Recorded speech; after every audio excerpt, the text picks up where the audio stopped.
We are the things that were and shall be again. We want what is yours, life. You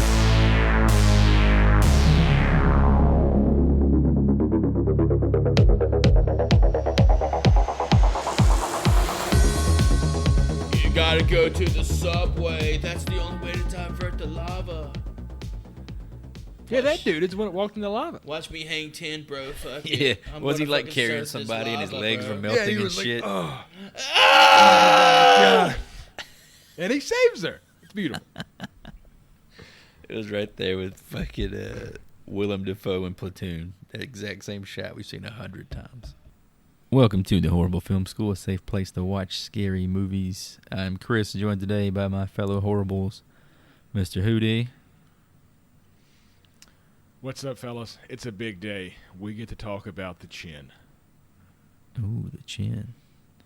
And Professor Joseph. Hey there, guys. Yeah, it's true. Mr. Campbell probably has the sharpest chin in Hollywood. You could literally grate a block of cheese on his face. Like a steel-toe boot. Heavy spoilers ahead as we summon Evil Dead 2 from 1987. Today's lesson: don't take your girlfriend to an abandoned cabin to try and slip it in. That's Just always great news. Don't do it. So I'm going to try to break down one of my favorite films of all time, if not my favorite film of all time, into a little short synopsis here. We have just started the fall season, and with it comes pumpkin spice and falling leaves. What better way to spend time with your loved ones than at a remote cabin in the woods? Ash Williams certainly had that very same idea when he took his girlfriend Linda to an abandoned cabin in those woods. However, things go bad for our young couple thanks to an old white guy and his tape recorder. Will Ash make it out of the woods alive or fall victim to the haunted land outside the cabin's walls? So you blaming this shit on the old whites again, Hootie? Well, I mean, I don't think I need to blame it. I think it's said in the movie. Get the fuck out of here, man. It's Old funny white guy. because like you watch the movie and there's a scene a little bit later where you see the four white people he's talking about. 3 of them were like professional archaeologists, and then the fourth, Henrietta, looks like an old lady they pulled out of Walmart and just stuck her in the scene. She's like, she does not have a fucking. She doesn't look like she belongs in the scene. Getting into the cast and crew, the director and writer of Evil Dead 2 is Sam Raimi, who we all know Sammy. from Spider-Man and Darkman. If you don't mind, I'm about to go in on Sam Raimi. Get him. All right. As Hootie just stated, Sam Raimi, the legend himself. Evil Dead 1, 2, Army of Darkness, Spider-Man 1, 2, as well as 3. I would still argue probably that Spider-Man 2 is the best superhero movie of all time. And Tobey Maguire would kick the shit out of Andrew Garfield and skullfuck Tom Holland to death. Another movie that he directed, Chris, you might not know about, is The Gift, starring Katie Holmes and a few other people that I don't remember. The only reason I know this movie exists is I bought it back in like 2005 to jerk off to the scene of Katie Holmes' tits. Random DVD. I got this thing for like dark-haired women, man. Anne Hathaway, Natalie Portman, Jennifer Connelly.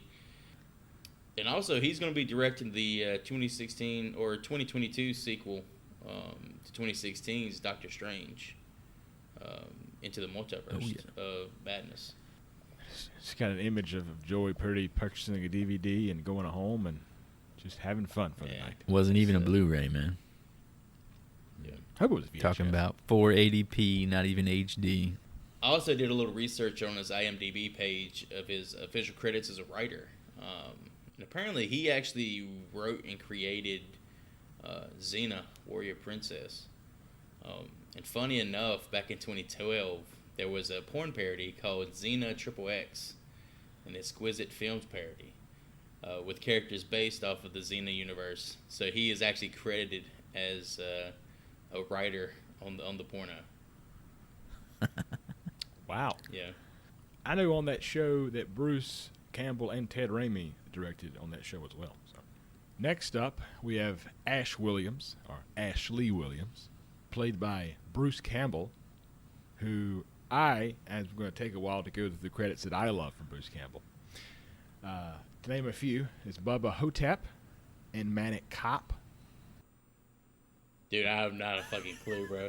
Usually, I hijack this entire section like every week and turn it into my personal little like slurp session. But this movie and this guy in particular, I know it's like your wet dream come to life. So this week, I'm Bruce Campbell, and it's all yours. You do what you got to do with it. But you better bring up Congo. So, not to spoil what Joy just said, the other movies that Mr. Campbell's been in, who is just an incredible actor, Congo. Here we are. Congo. The Quick and the Dead. Escape from L.A. The Majestic. Spider-Man. Spider-Man 2. Spider-Man 3. Cars 2. And Evil Dead Rise, which is coming out in 2022. Now, is that a movie or a game? Because I know he's actually going to be in the game that's coming out here soon. The game got pushed to 2022 as well, but that is an actual new movie, Evil Dead Rise. Really? I think he's going to make a cameo in. Yes. Okay. Is that got anything to do with Sam Raimi or no? Yeah, I'm pretty sure they're both producing that as well. And obviously, in the Evil Dead universe, is Evil Dead 1, 2, Army of Darkness, and the Incredible Stars show. Yes, I just said an Incredible Stars show called Ash versus the Evil Dead. I thought that was a Netflix thing. No, I wish it was, because I think they would have kept it, but it was Stars. It was Stars. Maybe Netflix will pick it up. I hate to say it, but I didn't pay for it when I watched it. I watched like 3 episodes. There was one of the characters on there get on my nerves, so I couldn't watch it anymore. The guy who looks like Raul. Yeah, he was kind of hard to take in some episodes. Pablo? Was his name Pablo? Probably, Yeah, Pablo. or one of those type of names. El Jefe is what he called Bruce. So Bruce Campbell is like one of the best B-movie actors of all time. The guy just loves his craft. He comes in, he does his job, and he goes back to remote Oregon.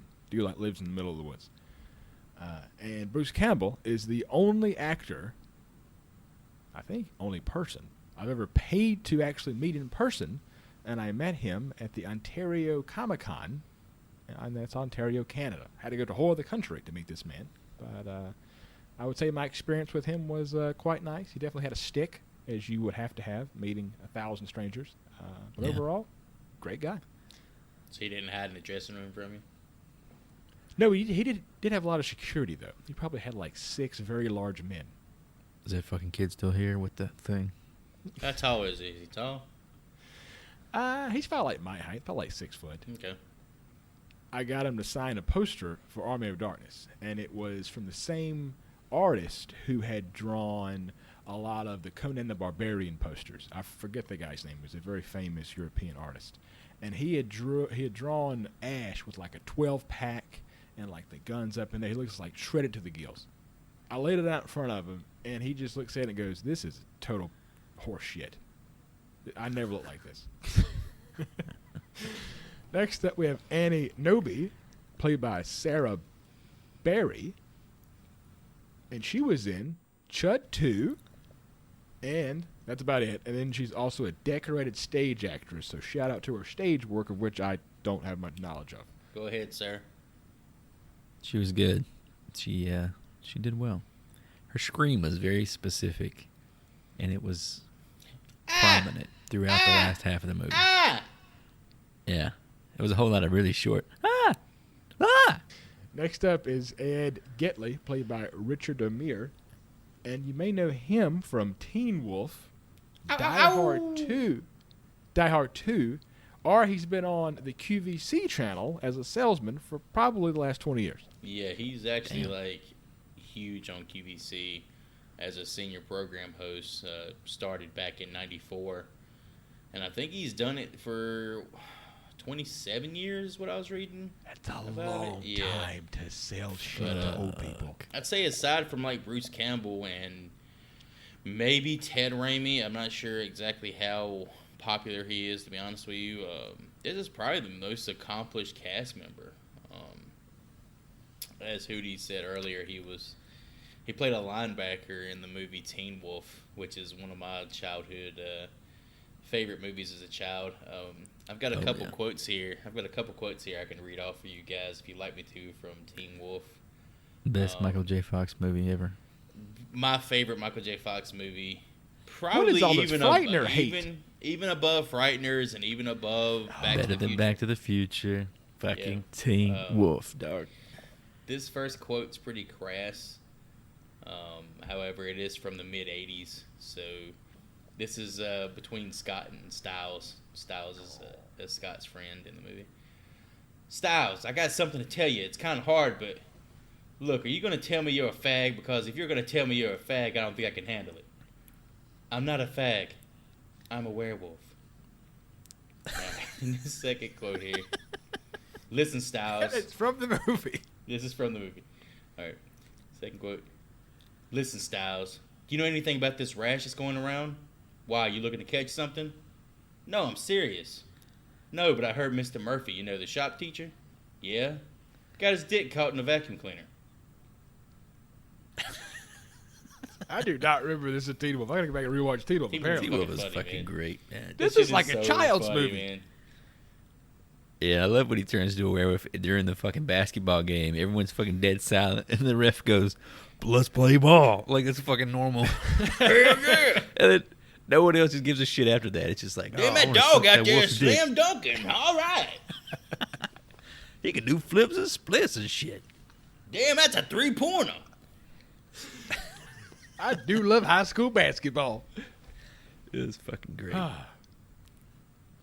Next up, we have Jake, played by Dan Hicks, which you might know from Wishmaster or Spider-Man 2. Do you know him from Spider-Man 2, fellas? Not at all, but I think he's one of Sam Raimi's guys that Sam Raimi actually cast in a bunch of his movies, or spot cast in a few of his movies. Sadly, we did lose Dan Hicks on June 30th, 2020. So, R.I.P. to Dan. Next up is Bobby Joe, played by Cassie Wesley. And you may know her from Days of Our Lives. Or, Joy, looking at you, bud, she was on one episode of Castle. Oh, shit, there we go. And last, but certainly not least, might be the MVP of this movie. The possessed Henrietta, played by Ted Raimi, who you may know, or may not know, Billy from Candyman. Yeah. Hard Target. He's actually been in a few other decent horror films. He was in The Grudge, Drag Me to Hell, and The Midnight Meat Train as well. So he's had some decent credits for sure. Yeah. Kind of helps when your brother's in the industry. I want to talk about special effects artist Tom Sullivan for a second. Credited as the artist who created the look of the Necronomicon as it appears in the Evil Dead series, with the concept of the Necronomicon Ex Mortis coming from the twisted and brilliant mind of H.P. Lovecraft. Here's a pretty crazy Easter egg. The Necronomicon also made an appearance in a little-known film from 1993 titled Jason Goes to Hell, a.k.a. the best Friday the 13th movie ever. It always gets back to this film. The Book of the Dead, as well as the Kandarian Dagger, both make appearances, with the director of the film, Adam Marcus, practically saying Miss Voorhees makes a deal with the devil by reading from the Necronomicon to bring her son back.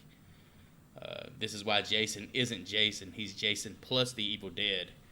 And that's how you can kind of see he goes from being a little boy that lives in a lake to a full-grown man in a couple of months, to zombie Jason, to being unkillable. Jason Voorhees is apparently a Deadite. He's one of the Evil Dead. Now, canonically, it's total bullshit. It doesn't make a lot of sense since the Necronomicon has nothing to do with the devil. But it's a neat little crossover and something for our eagle-eyed listeners to go search for themselves. And then that Deadite gets a new shiny mask in space. Bum, bum. was terrible. We need man, Ash to 'cause go that to was- space to fuck him This up. was supposed to be it. Like, I think the fucking subtitle to the movie was The Final Friday or Final Friday. That's what I'm Freaky saying. Friday. All these masked villain type movies or horror movies. It's hard. All you can do is go to space. Wasn't there a girl in there who had like that's a fun. Halloween gun for a leg or Halloween something? 3 will be in space. Gun for a leg to my grindhouse? I think there was something in Jason X with like an attached weapon to the body. Zero fucking memory of Jason X. But you make jokes, Chris, and I have read a pretty good majority of the Army of Darkness comic book series, which are not great. But there is a run where there is Ash in space. So, you're welcome. Leprechaun in space. Jason in space. Freddy Krueger. Is he been in Freddy fucking space? Cougar.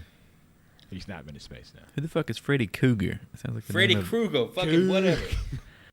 Halloween Kills on the Moon. So I'm going to get into some of the behind-the-scenes stuff. I can't get into all of it. There is a fabulous documentary on YouTube called Swallowed Souls, I believe. It's the Evil Dead 2 documentary. It's an hour and a half, so obviously I It's can't also a cover all porno. of it. Would you say that he was having his soul sucked? Okay. This, fellas, was shot in our backyard of Wadesboro, North Carolina, in an old high school. The gym was the soundstage. All interior shots were in that high school gym soundstage. There's actually a shot in the film where the camera's plowing through the doors, and if you look up, you can actually see the gymnasium. Like the basketball net. It's just right there. I don't know if you can see. I don't think you can see Teen Wolf dunking or anything, but Michael J. Fox warming up. What the fuck? the crew did notoriously hate Wadesboro, North Carolina, because of two factors: one, the humidity, and two, apparently, the racism. So, the next thing I have is during the scene where the severed head of Linda bites Ash's hand, Bruce Campbell says the single line "workshed." The line was later redubbed in post-production due to the quality of the audio, giving a strange, slightly disproportionate sound to the audio. 9 years later, while filming his cameo in Escape from L.A., the first thing Kurt Russell said to Bruce Campbell on set was, "Say workshed." Rosebud, which you will see in the beginning of the film, the supposed film production company, was not a real institution. Producer Dino De Laurentiis was forbidden to release an unrated movie through his own company, so Rosebud was created specifically for the purposes of releasing Evil Dead 2. The budget of Evil Dead 2 was $3.5 million. It made $10.9 million at the box office. That's a success. Final two notes here. Roger Ebert of the Chicago Sun-Times gave the film 3 stars out of 4. Describing it as a fairly sophisticated satire that makes you want to get up and shuffle. What the fuck? Like dance? Did y'all feel the same way? Yeah, did Nah. you shuffle, Joy? Nah. I don't think anyone shuffled since like 95. This movie made me want to go watch Evil Dead 1. Empire Magazine included Evil Dead 2 on their list of the 500 greatest movies of all time. Where do you think Evil Dead 2 ranked? 498. 420. Hey. 49th greatest movie of all time. We're talking about all movies, not horror movies. Nope, the 500 greatest movies of all time.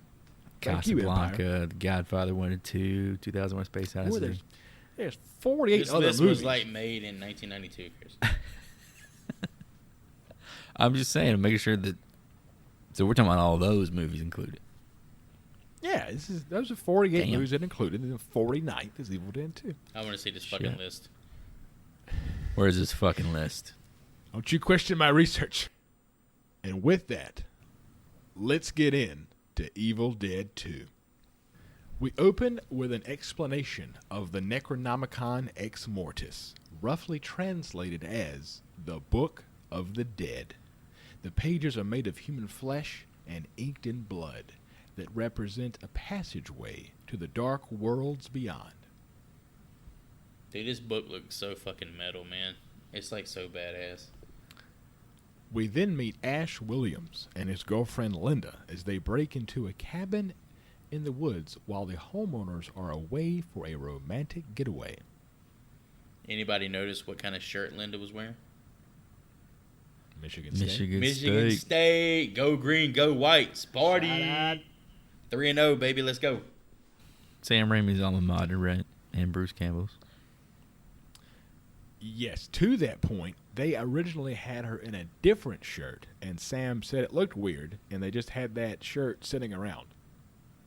It was actually Bruce's shirt she was wearing. It was fucking super See, tight. I thought the movie actually, like, all right, I knew it was filmed in North Carolina, but wasn't it supposed to take place in Michigan? I thought it was I Tennessee. think so, yes. I get a Tennessee The first vibe. one I was don't know filmed in Tennessee. I mean, Yeah, I that's why guess I you get that got, vibe. well, you got that one hit character, so maybe they did. Maybe it is, like, South. I don't know. Two more things. In that scene, the Oldsmobile is in all the movies. It's actually Sam Raimi's personal car, that mustard yellow Oldsmobile. And the road that you see Ash drive on is actually the Blue Ridge Parkway.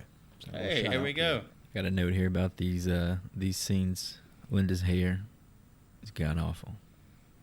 It turns into a mullet a few times, and Speak then it for like yourself, bro. unmullets.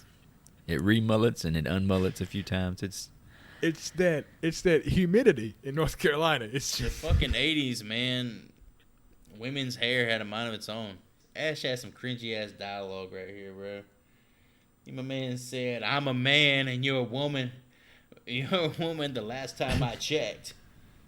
You grow a fucking dick. that was a strange line. Like, what, did something happen? Ash finds a tape recorder and decides to see what's on it. The recording holds the notes from the owner of the cabin, who found the Necronomicon on an expedition, and then who reads its blood-soaked pages aloud, as you would. If you ever stumble upon an old white man's recordings / books of pages stuck together, just fucking leave them where you found them. Word of advice. The old whites are Maybe. not looking out for you. If you And ever here's my see a point. fucking tape recorder that looks like that, either you're going to turn it on and hear somebody summoning demons, or you're going to hear somebody being raped and murdered. You don't need to fucking turn it on. Here's the point I made. The whole movie. All this happened because this old white guy had to read something. The recording awakens something in the woods that attacks Ash's girlfriend Linda as it sweeps over the forest floor. Yeah, I think this is a pretty brilliant choice by Sam Raimi.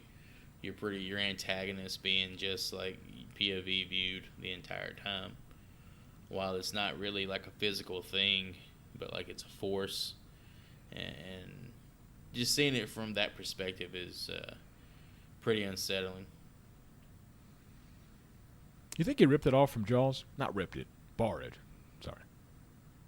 You don't see the shark a lot. Jaws. It's always like, Well, that was the whole thing with the shark in Jaws, is inevitably you're gonna see it.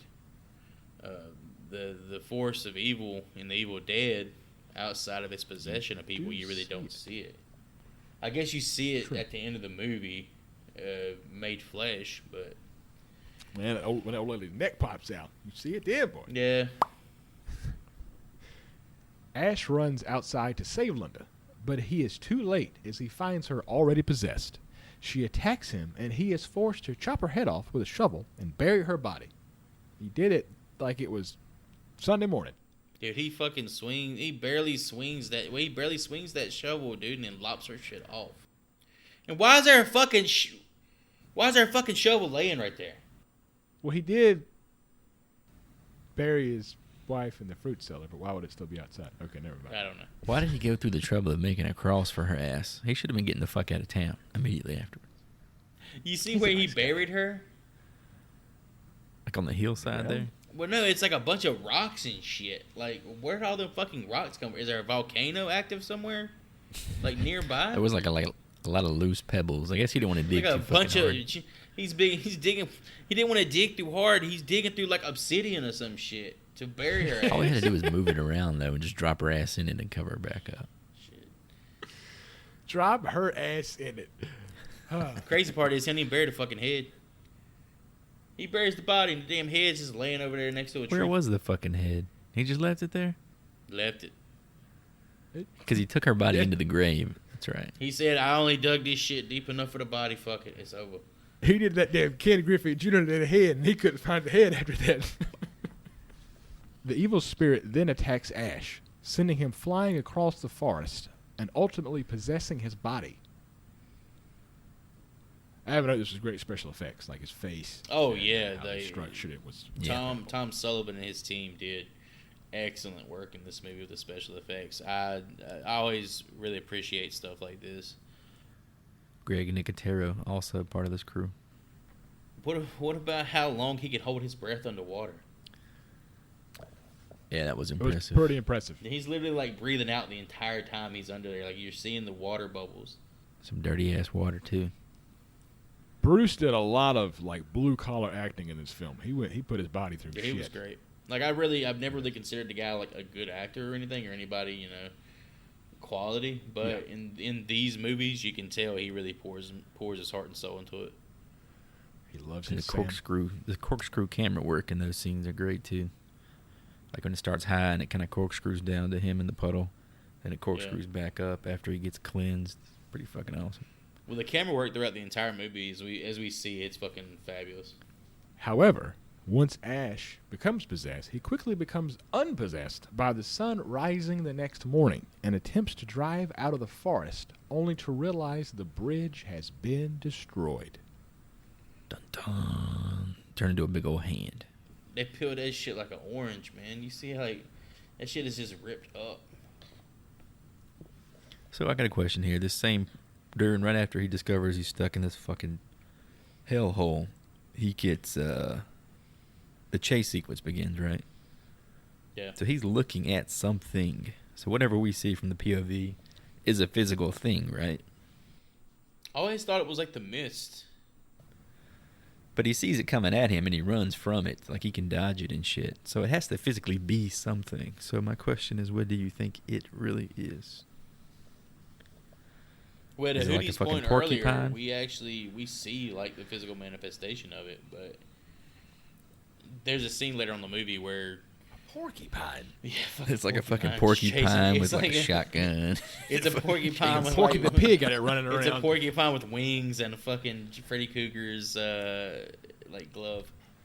I'm just saying it has to physically be something because he sees it and he knows to run from it. I get You know your what I mean? point, and I've seen this movie, I don't know, probably 50 times, and I always had the idea that it's like the mist or something. Like the Yeah, I cloud of figured it was a smoke, mist. maybe. There you go. Yeah. But why would he run from that? How does he know to run from that? I feel like it was something that scared him. Well, he knows what When he happens sees it. when it gets to him because it gets to him a little bit earlier. He doesn't in the know it at this movie. point. He didn't see her get possessed.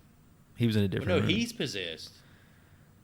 And it does make noise. He becomes possessed. So it's like a growling cloud Like approaching right before, you. That's kind of right fucking before creepy, I he guess. falls into the puddle. Like he's literally possessed. So he knows, hey, stay away from this shit. The spirit is back once the sun sets and chases Ash as he drives the car back to the cabin, only to hit a tree and crash through the windshield onto the ground. Ash continues to run from the spirit as it chases him through the house, breaking down door after door. His only option is to hide in the fruit cellar. This scene right here is fucking nuts. 'Cause this is a single take, right? It looks like Yes. Yeah. Even if it's not, and it's shot in such a way, it is very, very, very impressive. We then meet Annie, who just got back from an expedition to retrieve the final pages of the Necronomicon for her father, and we also meet her boyfriend Ed. They begin to head towards the cabin. For a lady who has just found some human skin inked in blood, she is very fucking cheerful to this point. Happy as fuck. Yeah, they get to open up a portal to a new world, or not. She has a bag of human flesh she's walking around with, though. And she's like, that's fucking incredible. Look at this It's shit. pages. It's pages. Lady's got some gorgeous teeth. I'm over here talking about Katie Holmes's titties, and you're talking about this lady's teeth. I like dental hygiene. Teeth and hands, man. Ash leaves the cellar to find a piano playing by itself, and his dead girlfriend Linda's corpse dancing outside. He wakes up from this nightmare to realize that it was all a dream. It was all a dream. The claymation sequence here, man, I'm still kind of torn on it. It's still one of the only parts of the movie I'm just kind of like, I don't know. Well, I think for the time, you're not a it's like claymation guy. cool. You hate fucking Rudolph the Red-Nosed Reindeer, don't you, Chris? No. Sandbagging son of a bitch. It just, I guess compared to all the practical effects they have in here, it just doesn't fit for me. I think this claymation sequence would have played a lot better in the original Evil Dead. As opposed to I feel like they definitely leaned on those kinds of effects more. I guess that's what I'm saying. It felt of a different movie. I guess kind of like an homage to your first movie or your first Evil Dead movie, but at the same time, Yeah, I could see that. to Chris's point, it's kind of out of place, but I don't think it's bad. Do you like it when she flies off? She like turns invisible. That kind of plays into the whole ballerina dancing, thing that she was doing. Like, jump off stage or out of scene. I mean, don't get me wrong. I like what's happening. I think it is very creepy and effectively creepy to think of your dead girlfriend who was just dancing behind you while you were playing the piano, now dancing as a corpse while the piano plays itself. That's very creepy and good imagery, but I don't know. We'll see that same body pretty soon after this used in a completely different way, and it's very effective. Coming hard at Evil Dead 2, Chris. I'm just saying. Very hard. So, I picked Phantasm 2 a couple episodes ago, and Evil Dead 2 is basically my movie again. So, to quote Phantasm 2, the dream that Ash just had obviously wasn't real. But to quote Phantasm 2, no, it's not. No. Linda's head drops into his lap and bites into his hand. He takes her head into the work shed, not before doing some great physical acting. All the hand stuff is fucking great. The whole hand, all the hand bits could have been a movie unto itself. It was all great. Do you know the backstory of the hand? Were you talking about the actual, like, what's about to happen in the movie, like the possession, or are you talking about where she's biting into his hand? Because we haven't really got past that. Where Sam Raimi got the idea for a possessed hand. Oh, yeah. One of his producers has, like, a Hamburger Helper hand skit, right? Or hand, like, short story. He has a short film titled Attack of the Helper Hand. Yeah, the Hamburger Helper glove thing. Apparently it goes around and kills, like, a housewife and her family. Oh, Jesus. Yeah, I think you can find it on YouTube. In the tool shed, he puts Linda's head into a vice, but then is attacked with a chainsaw by the rest of Linda's corpse. He wrestles the chainsaw away and saws into Linda's head, throwing blood all over the work shed. Not before Linda's face goes from being demonic back to the actual actress's face. Oh, that Ash. Shit is so I'll like suck your dick, Ash. you put yourself like in his shoes and say your loved one, like, it's her begging not to be sliced in half by a goddamn chainsaw in a vice. I mean, that's got to be a pretty heart-wrenching decision. Yeah, it seems like that are always tough. It reminds me of like The Exorcist, where Demi's mom is like on the bed. She's like, "Oh, Demi, I love you so much, Demi." And then it flips back. Your mother sucked cocks in hell. Fuck me, fuck me. That's exactly what I think of when I see Ash do this to his sticking in her pussy. Fuck me with this cross. Father, that's not part of the ritual. I fucking love that movie.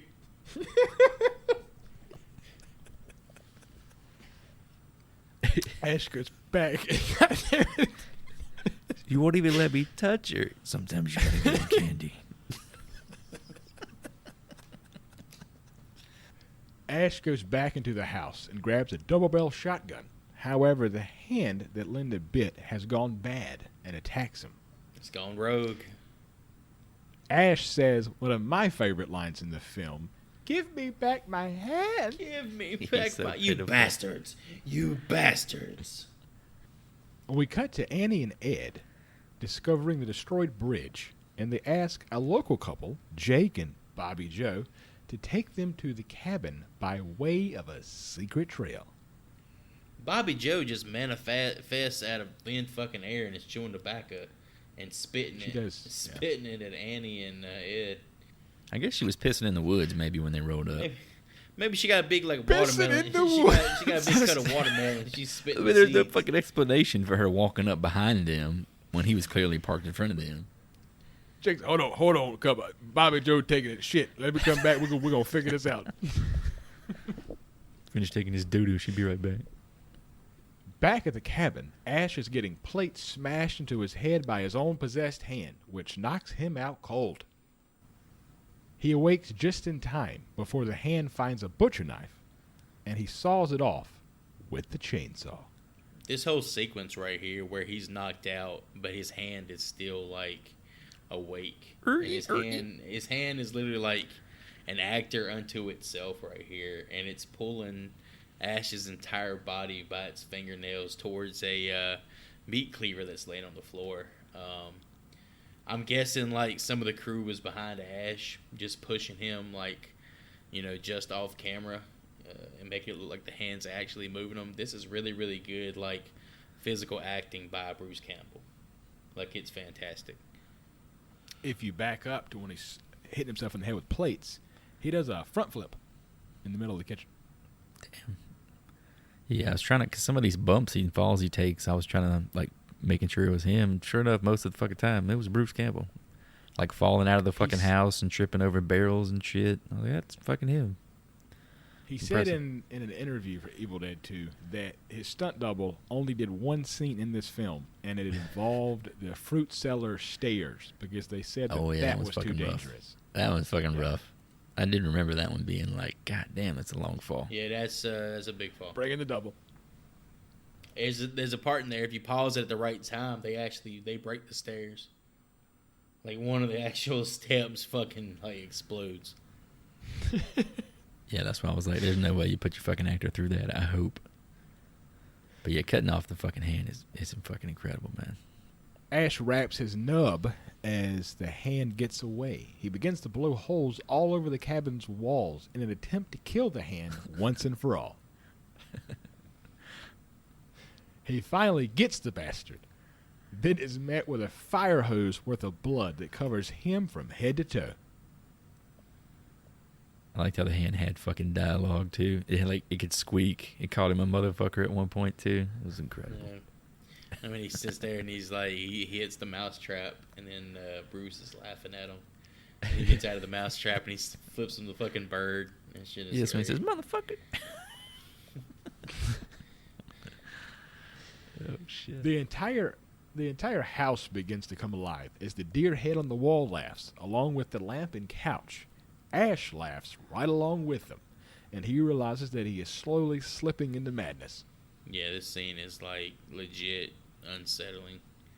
Like, the way the lamps and stuff. Like, the way it's shot, too, because the camera, like, pans out, and you can see the lamp, the deer, a bucket on the floor that they have rigged to, like, fishing line or something, and then there's more lamps in the background, and everything's, like, moving all at once, and the bucket literally is, like, dancing around on the ground. Yeah, that shit is, like, super freaky. It's interesting that you bring up the bucket so much. So all the furniture was being moved by legit fishing poles for people above the set. Yeah. And Sam Raimi hates the person who controlled the bucket because it did too much. Yeah, it's dancing around. This thing's all over the place. Too damn loud. It's fucking it's cutting the jig. Yeah. It's weird if you think back, like, to this point where, like, 30 minutes in, we spent a whole lot of time with Ash by himself. I feel like we didn't get enough time of just Ash by himself, because I think him by himself was the him best by parts himself of the movie is for the me. best parts of the movie. It's fucking insane how you could think it's just one man in a cabin that could be that entertaining for that long. Like, the scene, I think we glossed over it a little bit earlier, where he's talking in the mirror to himself. That shit is, like, pretty crazy. A knock at the door stops everything from laughing as Jake crashes through and attacks Ash. Everyone comes in, and Annie blames Ash for killing her parents, so they throw his ass in the fruit cellar. Well, you really can't blame them for being pissed off, because the way Ash introduces himself to them is he puts two shells of a shotgun through a door and hits Bobby Joe in the fucking shoulder. Yeah, they just gloss over that. I mean, it's never mentioned again after she's like, I think I'm fine. She got fucking shot. And that Jake is apparently super fast because Ash was looking at the door, yet was taken off guard by Jake. Well, you said this guy played a linebacker or some shit, right? Oh, or that was the other guy. No, that was Ed. That was Ed. Oh, Ed, was the Ed QVC takes guy. him down, too. But, Well, this was the fucking defensive lineman coming in. But Ash hits him. Dude, Jake's strong as shit. Ash hits him like 5 or 6 times, with some punches. Jake hits him twice when he's on the ground. He's out cold. Country strong. Country strong. Got that Corey settled. Oh, shit. Annie plays the rest of the tape recorder, and she learns that her mom, Henrietta, was possessed and that her father buried her body in the fruit cellar. And then you fucking shit yourself a little bit for Ash down there. Oh. Who is in the fruit cellar. The corpse of Henrietta pops out of the cellar floor and attacks Ash. She tells him that she will swallow his soul before he is pulled right out in the nick of time. By the face. I'll swallow your soul. I absolutely love when she pops out, and Bruce Campbell sounds like a woman when he screams. It's great. It's great line. Appropriate reaction. Ash closes the cellar door onto Henrietta's head, and her eyeball pops out and flies across the room right into Bobby Joe's mouth. She apparently swallows it. Like, you can hear an audible, like, gulp when this happens. I didn't pick up on Yeah, I didn't see her spit she it out, swallows now that I think about it. But, yeah. Right before, like, they actually do that, she, like, transforms. Like, her head turns into this bird-looking demonic. Yeah, I guess snake. For me, I thought it was more like a ostrich. Like Joey a thought demonic mama bird. ostrich head, yeah. I was much more afraid of like the natural state of Henrietta. She's the elongated fucking neck everybody up. was just not as scary to me, I guess. Poor Less humanized. Ed gets thrown into the fucking wall, into a picture frame. Jake gets thrown up into the ceiling. Perfectly to the light bulb. Ash, Boop. yeah, perfectly to the light bulb. Ed rises up to show everyone that he is now possessed. He repeats the line saying, "Dead by dawn," and attacks Bobby Joe. Dead by dawn. Dead by dawn. I thought he had some of the best Deadite makeup. And I all of the wish they Deadite would have makeup was done more great. with Ed, man.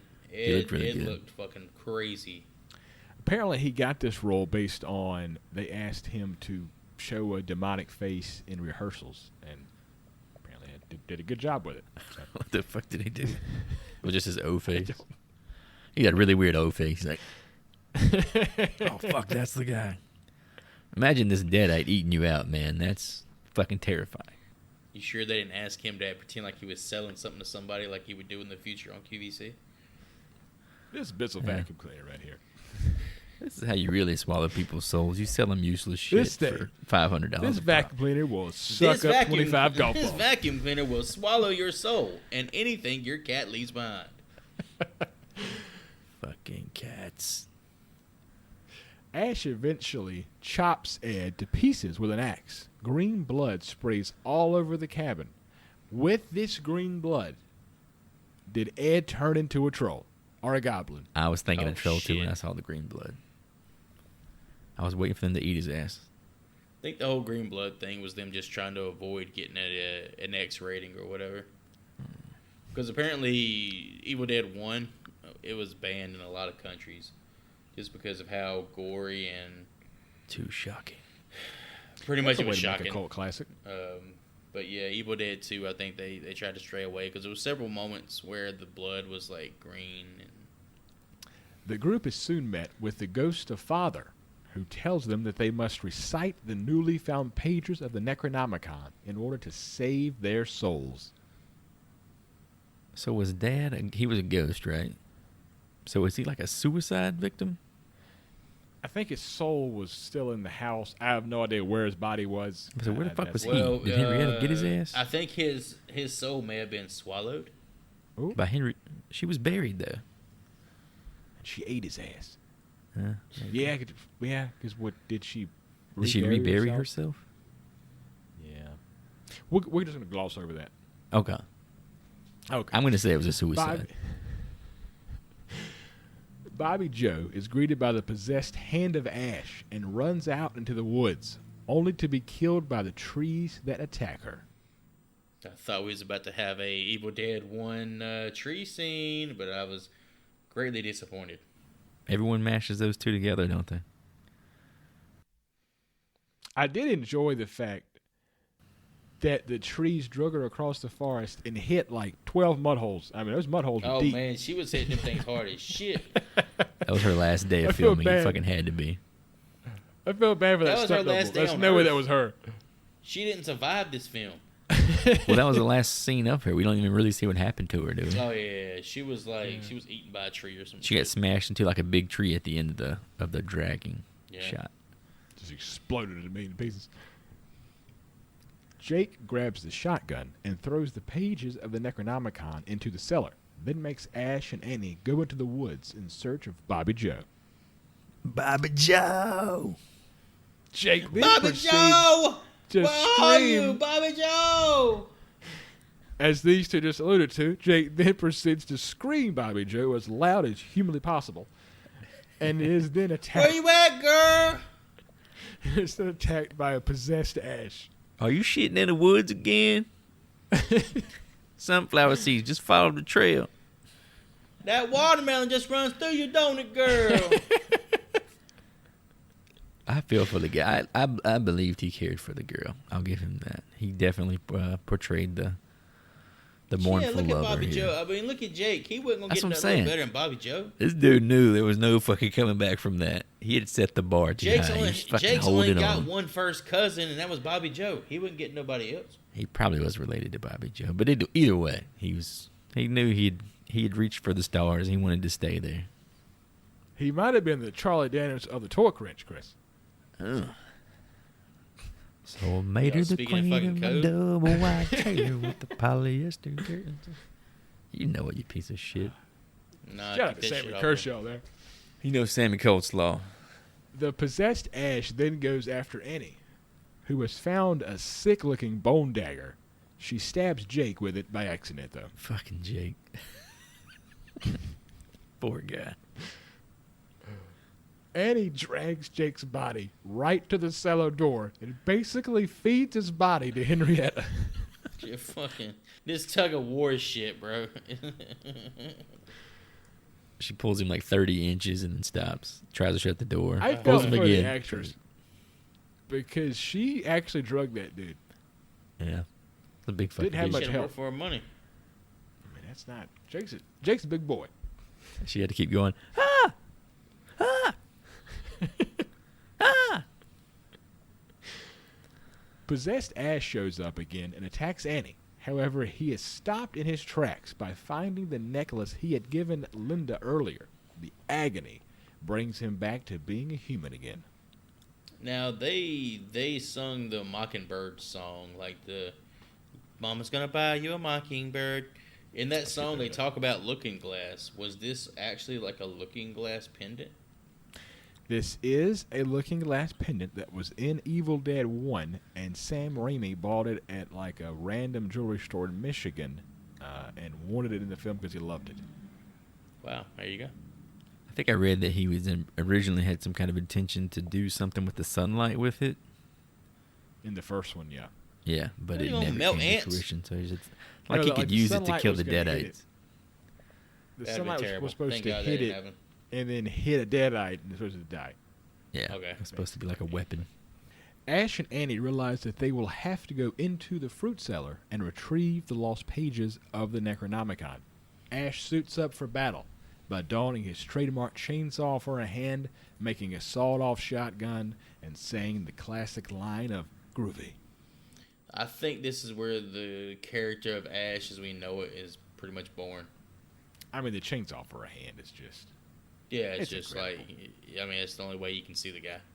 And the practicality of how they actually build out like the strap, then they put like the I don't know the word for it, where you could crank it just by Like pulling the it forks, like this. the forks. It was pretty fucking cool. It's very, very, very, very smartly designed. Yeah, I was like, God damn, they put that shit together pretty quickly and pretty intuitively for two people terrified in this moment. You know, she wasn't doing none of that shit. She just sitting there watching him do it. She was helping him do some shit. Come on now. All she was doing was handing him the fucking tools, bro. It is a little strange that Ash, for the most part, is a moron. Yeah. But yet is able to like create all this badass weapon situation. He's just got like one fucking skill, man. That's just it. Fucking up deadites. Ash travels into the depths of the fruit cellar and retrieves the pages. He gives them to Annie and is then knocked out by Henrietta. Henrietta then goes after Annie, but Ash wakes up to go one-on-one with the witch. At this point, she's has she changed back into her bird form or not? As soon as he says, let's go, she changes then. Okay, Let's but go. you guess how when she was floating above Annie and she was doing 360s on her ass and spinning her around like a fucking ceiling fan. Yo, that shit was so funny. She had her by her hair just spinning around in circles. I was waiting on Ash to say something like, "Hey, she bitch." Yo, Like, she have her bitch. come over there, dude. I was just fucking waiting for it. But it Well, never he did came. say before he went down into the cellar, let's go carve us up a witch. She bitch is an Army of Darkness reference. So Ted Raimi again has possessed Henrietta. He went through hell in this costume because it was not breathable. And if you go back and slow down that scene where she, quote, is spinning like a ceiling fan, Ted Raimi has sweat flying out of her ear hole, just like pouring out. That's how much sweat was inside of that suit. Annie distracts Henrietta with a nursery rhyme, and Ash promptly chops her to pieces with a chainsaw before blowing her brains out with a shotgun. The farce then begins to tear apart the cabin. Annie reads the lost pages and attempts to send the evil back for good. However, Ash's possessed hand kills her with the bone dagger, and Ash is sucked in to another dimension. How cool does the Kandarian dagger look, man? It's literally like somebody's spinal column, like, sharpened into a knife. I always liked when I was a kid when he got the white streak in the hair. Always loved that. Oh, yeah. scene. Yeah. Very, Is there an explanation for that? Or is that just like a shock thing? well, Nope. looking at the looks manifestation of the evil force made flesh, well, right there where the monster is actually coming through the front door, apparently looking at him made that happen. He tells her not to look in case don't it look at kills it. her. Yeah. Don't you fucking do Very, it. very, very Pennywise in the original. It, Yeah, he'll turn your hair when it white. flies over and turns his hair white. Ash wakes up in the Middle Ages to being surrounded by knights and destroys a flying deadite with his shotgun. The knights believe that he is the chosen one and hail Ash as their savior from the evil that has taken over their land. And with that, that brings Evil Dead 2 to a close. What piece of memorabilia would you take home from Evil Dead 2? There's so much to choose from in Evil Dead 2, probably more so than any other movie we've talked about and discussed. But for me, the choice is pretty obvious. I gotta get my hands on the Necronomicon.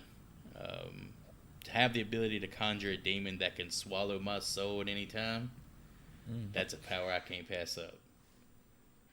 Hopefully on video so I can see it.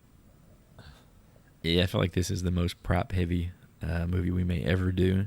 Tons of cool shit in here, but it's the Necronomicon by a mile for me.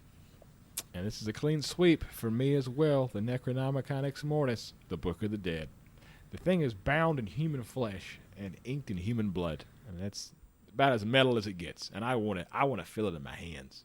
Pretty much is what I'm thinking. Like, we could name like 4 or 5 items off this movie, and it's like, it could be any of them. But like a close second for me is the fucking laughing deer head. You guys remember like the Billy Bass thing you would have on the Take wall? me and you to match the it? river. Take me to the river. I got the fucking laughing deer on the wall. And next up, we have the fan reviews. And fellas, I could not find any bad reviews. Yeah, About I Evil looked Dead up. 2. I looked up fucking several things, and I felt like the people who had the bad reviews were just trying to force them. Oh, they're just trying to be funny. I think they're just trying to be contrarian just to be contrarian. It sounds like somebody I know. With that, fellas, let's give a letter grade to Evil Dead 2.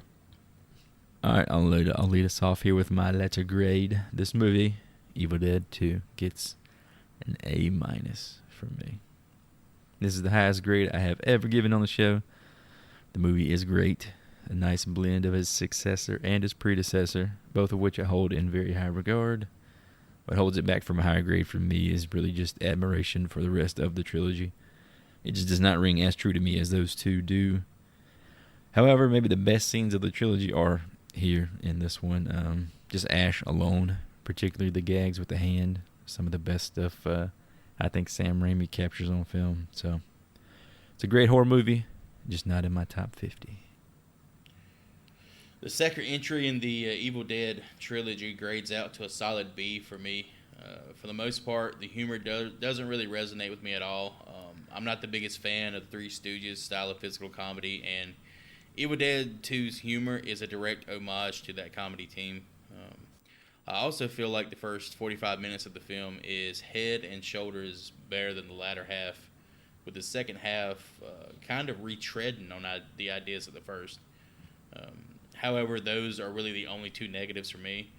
The movie is fun, gory as hell, and a hell of a ride.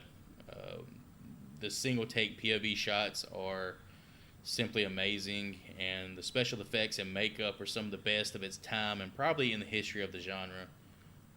Personally, I'm much more of a fan of the original Evil Dead, but I wouldn't fault anyone who felt like Evil Dead 2 is a superior film. Evil Dead 2 is a worthwhile watch and definitively deserves its place in the horror school curriculum. However, with all that said, we all know Army of Darkness is the best of the three. Shop smart. Shop S-smart. To me, this is the best horror movie probably ever made. So this movie receives the highest praise of any film I've done on this show and probably will ever do on this show, of an A+. When I think of horror and how to make a perfect horror film, I think of Evil Dead 2. This movie has everything I look for in a horror movie, including a simple plot, creatures, and an ordinary guy rising to the occasion. Is it a perfect film? Not by a long shot, but it gave us everything we ever wanted and more. Thank you, Sam Raimi, for creating an outline of how horror movies should be made. Thank you, Bruce Campbell, for being one of the best B-movie actors of all time. Go out of your way to see Evil Dead 2, or if you've already seen it, rediscover it and rewatch it. As always, stay groovy. I think I've done sucking on the tit. Hootie, I think you got some fucking cum de grace on your chin right there. You want to get that shit off? All right, with our opinions in the rear view, let's go over some fan scores. Our guesses for the fan score on Rotten Tomatoes. For the Evil Dead 2, I went with an 88%. Hootie went with a 92%, and Joseph with an 82%. The actual fan score for Evil Dead 2 is 89%. Booyah, off by 1 point. Hootie within 3, but not as close as your boy. Not as close as your boy. So that's another victory. I didn't win. It's fucking bullshit. I am not going to get to choose what we watch next because we are entering the season. Time for another franchise film here. Is that your best? Sorry. Is that the best effect we got? Joy, you got anything? Do that again. Dun, dun, What are we dun, doing? dun, dun, dun, dun, dun, dun, dun, dun, dun, dun, This dun, is dun. Halloween, Halloween, This is Halloween. Halloween time. So yeah, we're gonna be covering. I fucking hate The Nightmare Before Shamrock. Christmas. We're gonna be I covering hate that movie. Little Everything known. at Hot Topic is Jack Shamrock. Skellington. little known horror movie from 1978. John Carpenter's Halloween will be our next film here at the Horrible Film School. Just to get us back on one of our little franchise runs here. Something we plan to cover on a yearly basis on, you guessed it, the Halloween season. So my pick will have to wait until the following episode. So it gives me some time to What'd you think pick, on that. Chris? Can't tell you that, but I think the well, audience should know that I fought very hard to instead do Pumpkinhead for Pumpkinhead. Pumpkinhead. So yeah, we'll be on the Halloween train starting at the beginning. 1978 is the original. You got the I don't know, like the 12th Halloween coming up pretty soon as well. So timely, I guess you could say. We have to do this show for 12 more years. 12 more years, and then once Joey's done I'll raising be his dead in grandchildren. like 3. Y'all need to like go ahead and start prepping somebody to take over this spot. So, all right, we will cue up the trailer for 1978's Halloween. If you want to join us, just hit up that YouTube, and we'll see you on the other side with Mr. Michael Myers. I watched him for 15 years, sitting in a room looking at this night, inhumanly patient, waiting for some secret, silent alarm. Michael?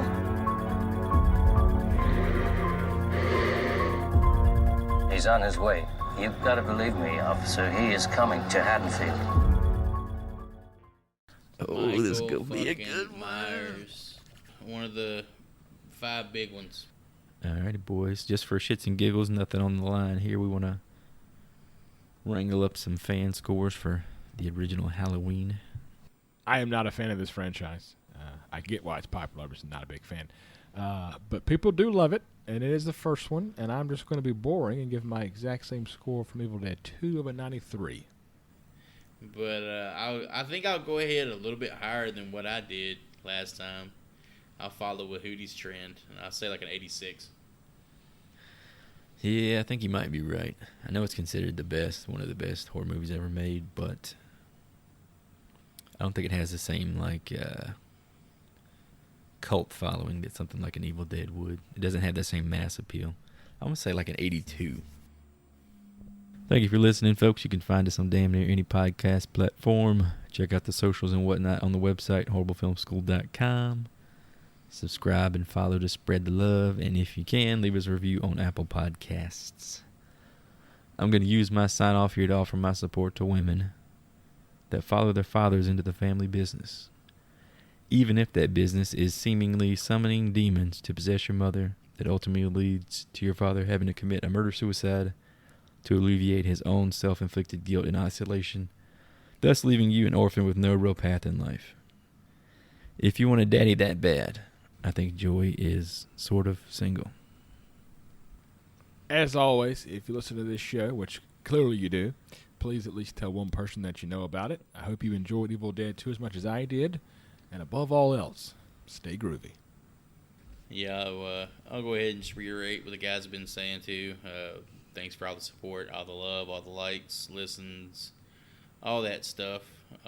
We really do appreciate it, and we hope to continue to bring you guys quality entertainment week in and week out. All right, well, until next time, guys, take care of yourselves, and we'll see you.